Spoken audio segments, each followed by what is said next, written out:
بسم الله الرحمن الرحيم. الحمد لله رب العالمين، وحسبي الله ونعم الوكيل، ولا حول ولا قوة إلا بالله العلي العظيم. اللهم إني أبرأ إليك من حولي وقوتي إلى حولك وقوتك. اللهم إني أتقرب إليك بالصلاة على سيدنا محمد عبدك ونبيك ورسولك سيد المرسلين، صلى الله عليه وعليهم أجمعين، امتثالا لأمرك وتصديقا له ومحبة فيه وشوقا إليه وتعظيما لقدره ولكونه، صلى الله عليه وسلم. صلى الله عليه وسلم. أهلا لذلك فتقبلها مني بفضلك، واجعلني من عبادك الصالحين، ووفقني لقراءتها على الدوام بجاهه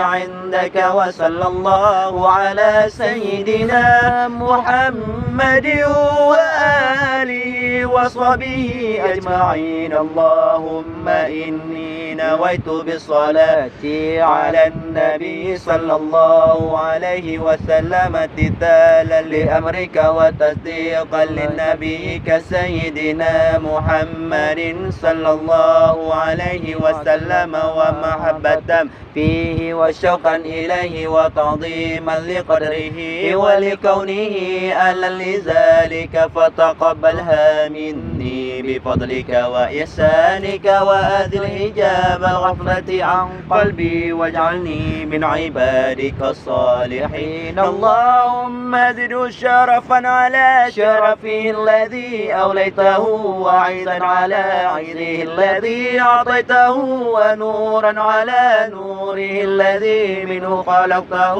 وعلي مقامه في مقامات المرسلين، ودرجته في درجات النبيين. وأسألك رضاك ورضاه يا رب العالمين، مع العافية الدائمة والموت على الكتاب والسنة وجماعة وكلمة شهادة على حقيقتها من غير تبديل ولا تغيير. واغفر لي ما ارتكبته بفضلك وجودك وكرمك يا أرحم الراحمين. وصلى الله على سيدنا محمد وعلى آله وصحبه أجمعين.